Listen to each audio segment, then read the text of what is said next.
Sa nakalangitan ng pag-ibig, ang mga planeta ay bumubulong ng mga kwento ng atraksyon, pagkakatugma at paglago.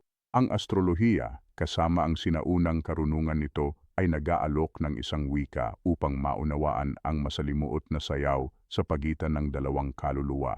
Isa sa mga pinakakawili-wiling aspeto sa astrolohiya ng relasyon ay ang pagsasama ni Saturn at Venus, isang makalangit na pagtatagpo kung saan ang disiplina ay nagtatagpo ng pagnanasa at responsibilidad ay nag-uugnay sa pang-akit ng pag-ibig. Ang aspetong ito, na kadalasang tinatawag na yakap ni Saturn at Venus, ay nagpapakita ng potensyal ng isang relasyon para sa pangmatagalang pangako. Ngunit may mga hamon din naman. Ang makalangit na sayaw na ito ng katatagan at pagmamahal ay magandang inilalarawan sa kilalang relasyon nina Ben Affleck at Jennifer Lopez o mas kilala bilang Bennifer. Ang kanilang muling pagsasama, isang patunay ng walang hanggang pag-ibig, ay nag-aalok ng isang kamanghamanghang sulyap sa dinamika ng Saturn at Venus. Sa astrolohiya ng relasyon para kay Bennifer, kapag ang Saturn ng isang tao ay nagtagpo sa Venus ng isa pa, lumilikha ito ng isang dinamiko na maaaring maging parehong nagpapatatag at mapanghamon, depende sa iba pang mga salik sa relasyon at sa mga individual na chart. Ang Saturn ay sumisimbolo sa istruktura, disiplina at responsibilidad, habang ang Venus ay kumakatawan sa pag-ibig, kasiyahan at pagmamahal. Ang pagsasamang ito ay kadalasang nagdudulot ng seryoso at dedikadong enerhiya sa mga pagpapahayag ng pagmamahal ng taong Venus, na nagpapatibay ng isang pakiramdam ng tungkulin at obligasyon na maaaring humantong sa pangmatagalang pangako. Ang taong Saturno, si Ben, ay maaaring magbigay ng katatagan at seguridad na magpaparamdam sa taong Venus na siya ay sinusuportahan at pinoprotektahan. Gayunpaman, ang enerhiya ni Saturn ay maaari ring maging mahigpit na nagiging sanhi ng pakiramdam ng taong Venus na nakakulong sa kanilang pagpapahayag ng pagmamahal at pagmamahal. Ang ugnayang ito ay maaaring maging isang malalim na karanasan sa pagkatuto para sa parehong individual. Ang taong Venus ay maaaring magkaroon ng mga pananaw sa kahalagahan ng responsibilidad at mga hangganan sa pag-ibig, habang ang taong Saturn ay maaaring matutong yakapin ang higit na init at pagmamahal. Maaaring lumitaw ang mga hamon, lalo na kung ang taong Saturno ay nagiging labis na kritikal o mapagmataas. Maaaring makaramdam ang taong Venus na hindi siya pinahahalagahan o kailangan niyang magtrabaho ng husto para makuha ang pagsang-ayon ng taong Saturno na lumilikha ng tensyon sa relasyon. Sa kabila ng mga paghihirap na ito, ang impluensya ni Saturn ay kadalasang nagpapahiwatig ng potensyal para sa mahabang buhay kung ang parehong kasosyo ay handang harapin ang mga hadlang at igalang ang mga pangangailangan ng bawat isa. Ang aspetong ito ay maaaring magdulot ng malalim at pangmatagalang ugnayan. Ang aspetong ito ay kadalasang mas epektibo kapag ang parehong individual ay nasa hustong gulang na o kapag may malaking pagkakaiba sa edad, dahil ang impluensya ni Saturn ay maaaring minsang magmukhang parang ama o may awtoridad.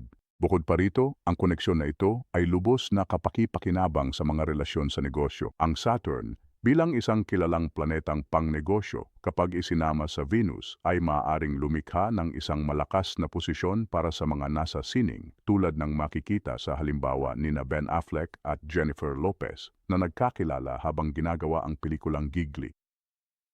Maraming artista, lalo na ang mga aktor, ang ipinanganak na may mahahalagang aspeto ng Venus-Saturn. Mahalaga ang synastry ng dalawang chart sa epekto ng conjunction na ito.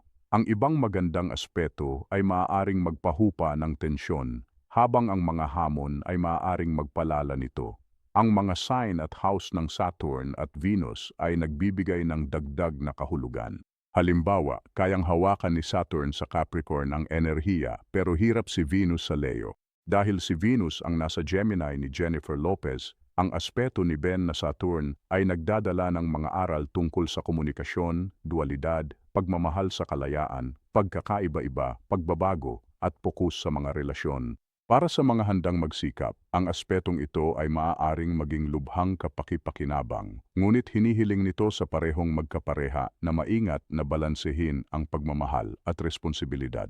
Ang pagkakaibigan at kalayaan ang mga pangunahing hangarin para sa mga relasyon sa Aquarius sa ikapitong bahay, tulad ng sa chart ni Jennifer.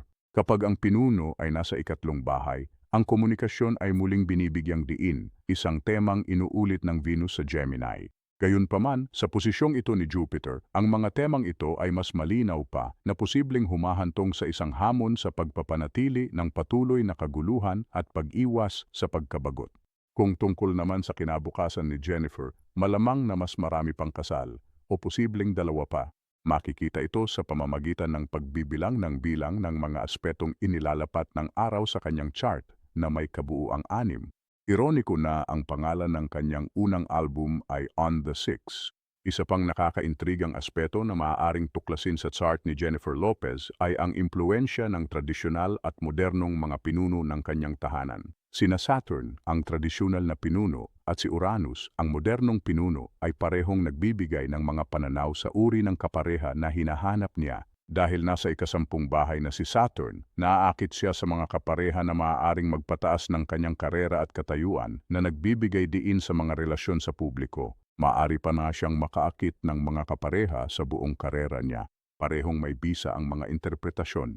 Sa kasalukuyan, si Jennifer ay nahaharap sa dalawang mahahalagang hamon sa astrolohiya.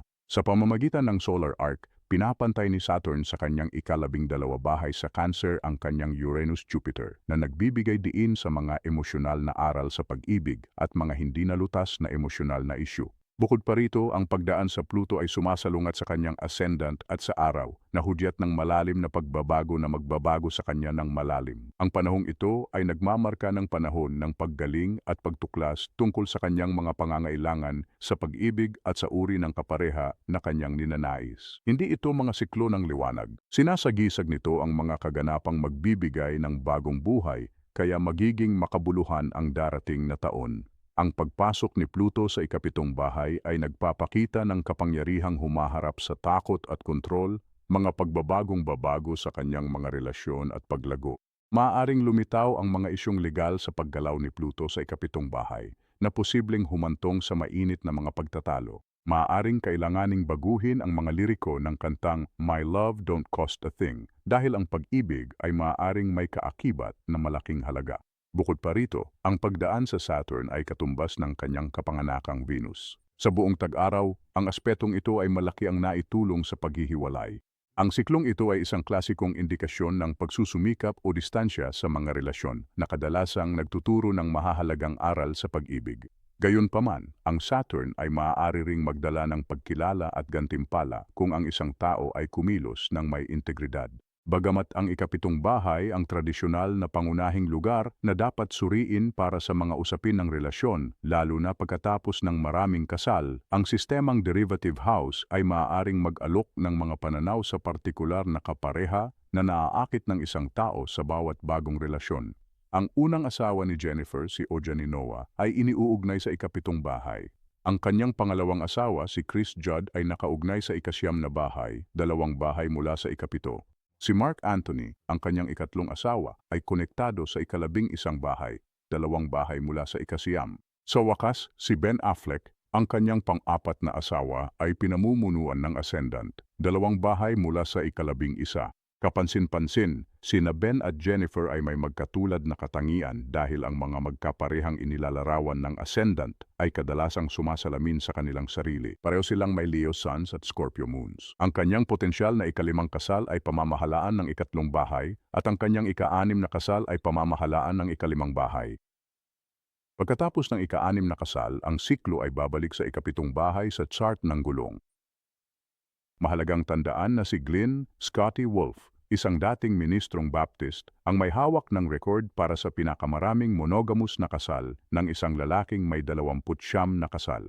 Sa paglipas ng panahon, maaaring may mga paulit-ulit na katangian sa mga kapareha na naakit ng isang tao. Ang ilang mga kombinasyong astrolohikal ay kadalasang pinagbabawalan sa mga interpretasyon ng mga relasyon.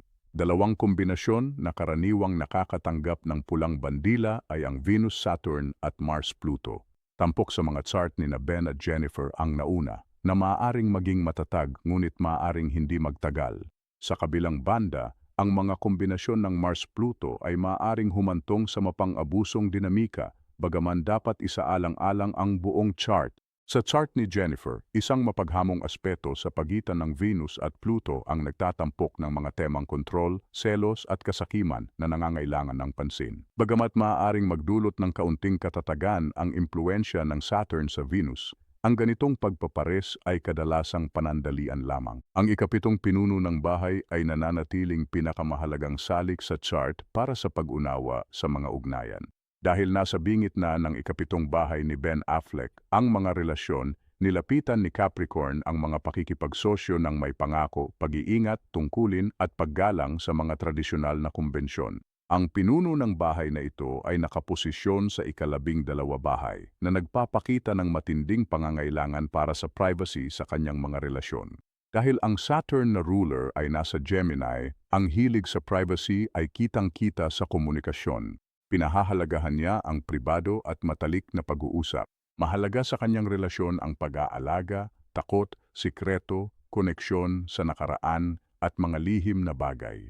Ang ikalabindalawa bahay ay maaaring ituring na maskarang suot ng isang tao, ngunit ito rin ay pinagmumulan ng matinding panloob na lakas sa kabila ng hindi makatarungang paglalarawan nito bilang basurahan ng zodiac. Sa kaso ni Ben, ngayong nasa bingit na si Gemini, ang kanyang kalakasan ay nasa paggamit ng kanyang talino upang makabuo ng mga bagong ideya at magsagawa ng pananaliksik. Ang aspeto ng pag-iiskuwad ni Saturn sa Midheaven ay nagmumungkahi na bagamat ambisyoso si Ben, malaki ang pagpapahalaga niya sa pag-iwas sa kanyang mga pakikipagsosyo sa mata ng publiko. Ang ika-1/ikapito na aksis ng bahay na kumakatawan sa dinamiko ng relasyon ay gumaganap ng mahalagang papel sa kanyang chart.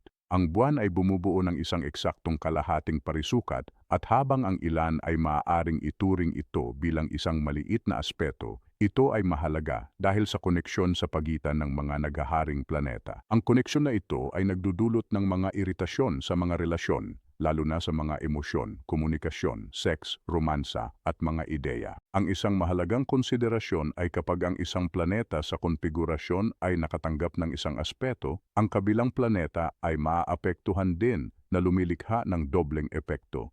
Ang This Is Me ni Jennifer Lopez. Ngayon, isiniwalat ng proyekto ang mga matalik na detalye tungkol sa kanyang buhay pag-ibig na malamang ay hindi nagustuhan ni Ben. Napakahalaga para sa kanya ang privacy, lalo na't may planetang ikalabindalawang bahay na namamahala sa kanyang ikapitong bahay at isang Scorpio moon. Maring ito na ang naging punto ng pagbabago para sa kanya. Hinala ko ito ang dahilan ng pagkansela ng tour niya ngayong taon. Sa anunsyo ng diborsyo, ang Saturn ay tumama sa 3 punto. Koneksyon sa Midheaven para sa aral sa karera, square sa natal Saturn na hamon sa relasyon, at square sa buwan na hudyat ng hiwalayan sa babaeng figura.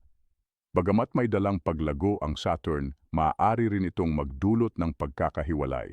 Ang progresibong Venus ay gumaganap ng isang mahalagang papel dahil lumipat ito sa Virgo, isang tanda ng pagbagsak nito. Kapag ang isang planeta ay nasa taglagas, ito ay may posibilidad na makaramdam ng pagkatapon, kawalang-galang at paghina na maaaring nag-ambag sa mga damdamin ng pag-abandona sa isang relasyon. Gayunpaman, hindi natin basta-basta masisisi ang mga planeta. Ang personal na responsibilidad ay may mahalagang papel sa pag-uugali.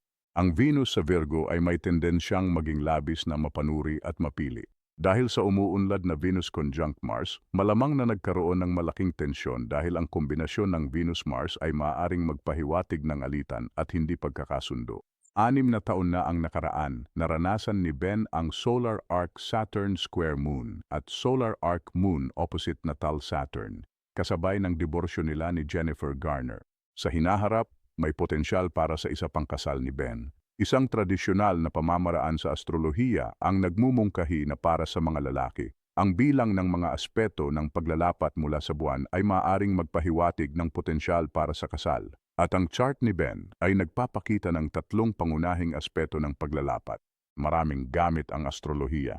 Ang isa pang pamamaraan na ginagamit ko ay ang mga ritmo ni Dove Reiner sa Munich. Sa pagitan ng edad na 56 at 63, si Venus, ang pinuno ng kanyang ikalimang bahay, ay maa-activate. Ang panahong ito ay malamang na maging isang panahon ng pagtaas ng katanyagan. Marahil ay magdadala pa sa kanya ng isa pang Oscar, Golden Globe o makabuluhang pagkilala sa karera. Maaari ring umusbong ang pag-ibig sa panahong ito at may malaking posibilidad ng panibagong kasal. Ayon sa sistemang derivative house, ang pang-11 bahay ay kumakatawan sa mga ikatlong kasal. At kapag naharang si Venus sa bahay na ito, Ang susunod na relasyon ay maaaring magsimula bilang isang pagkakaibigan. Ang pagpapakilala sa taong ito ay maaaring mangyari sa pamamagitan ng mga magkakaibigan at malalaman ng panahon kung paano ito mangyayari. Sa astrolohiya, ang mga composite chart ay ginagamit upang tuklasin ang dinamika ng isang relasyon sa pagitan ng dalawang tao. Ang chart na ito ay nilikha sa pamamagitan ng pagkalkula ng mga midpoint sa pagitan ng mga planeta at mga punto sa mga natal chart ng parehong individual na nagreresulta sa isang chart ng relasyon. Ang ideya ay ang relasyon mismo ay may sariling natatanging enerhiya na hiwalay sa mga individual na kasangkot. Ganito ito gumagana. Mga gitnang punto. Pagkalkula, ang mga posisyon ng mga planeta sa natal chart ng bawat tao ay kinukunan ng average upang mahanap ang eksaktong kalagitnaan. Halimbawa, kung ang araw ng isang tao ay nasa 10 degree Aries at ang sa isa naman ay nasa 20 degree Aries, ang pinagsamang araw ay magiging nasa 15 degree Aries. Dinamika ng relasyon. Hindi inilalarawan ng pinagsamang chart ang personalidad ng bawat tao, kundi kung paano gumagana ang relasyon bilang isang unit.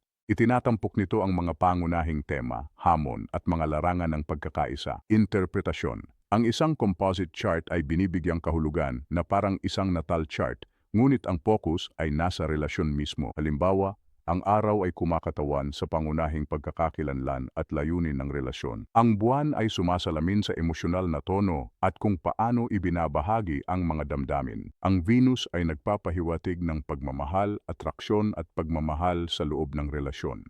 Ipinapakita ng mga aspeto at bahay kung paano naiimpluwensyahan ng relasyon ang iba't ibang aspeto ng buhay, tulad ng komunikasyon, mga ibinahaging layunin, at mga hamon. Naaangkop sa anumang relasyon, bagamat kadalasang ginagamit para sa mga romantikong koneksyon, ang mga composite chart ay mahalaga rin sa pag-unawa sa mga pagkakaibigan, pakikipagsosyo sa negosyo, at mga relasyon sa pamilya. Gayunpaman, inirerekomenda ko ang paggamit ng composite chart pagkatapos masusing suriin ang mga individual na natal chart, mga progresyon, mga transit at mga interaspekto, ang mga aspetong na idudulot ng isang tao sa isa pa. Minsan, ang mga interaksyon ay nagpapakita ng maraming lalim, habang ang pinagsama-samang chart ay maaaring mukhang magkasalungat. Kaya nga hindi ko ito gaanong binibigyang prioridad. Kunin halimbawa ang kaso ni Bennifer na may 2.0 sina Jennifer Lopez at Ben Affleck. Isang kapansin-pansing aspeto sa kanilang pinagsamang chart ay ang Venus square na Pluto na tumutukoy sa mga isyu ng tiwala at mga bagay na lampas sa kanilang kontrol. Sa Gemini at Virgo, binibigyang diin ng aspetong ito ang mga temang nakasentro sa komunikasyon, pagsusuri ng media at pang-araw-araw na buhay. Kapansin-pansin, taglay ni Jennifer ang eksaktong aspektong Venus-Pluto na ito sa sarili niyang chart, kaya malakas niyang dinadala ang dinamikong ito sa relasyon. Bagamat ang chart ni Affleck ay nagpapakita ng katulad na aspeto, ito ay humihina habang humihiwalay, kaya ang diin ay nananatili kay Lopez.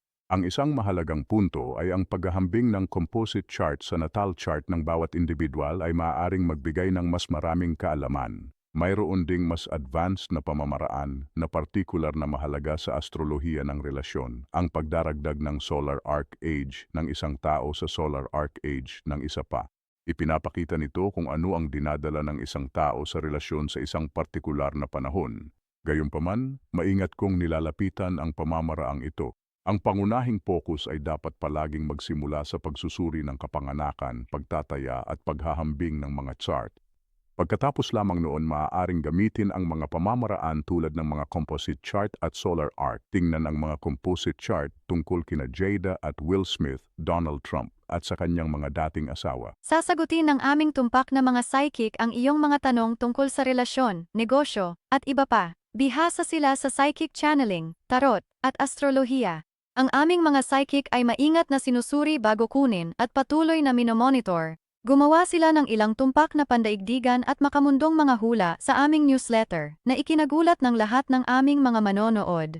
Tumawag sa 1-800-8877 or online sa absolutelypsychic.com. Isang mas magandang bukas ang nagsisimula ngayon.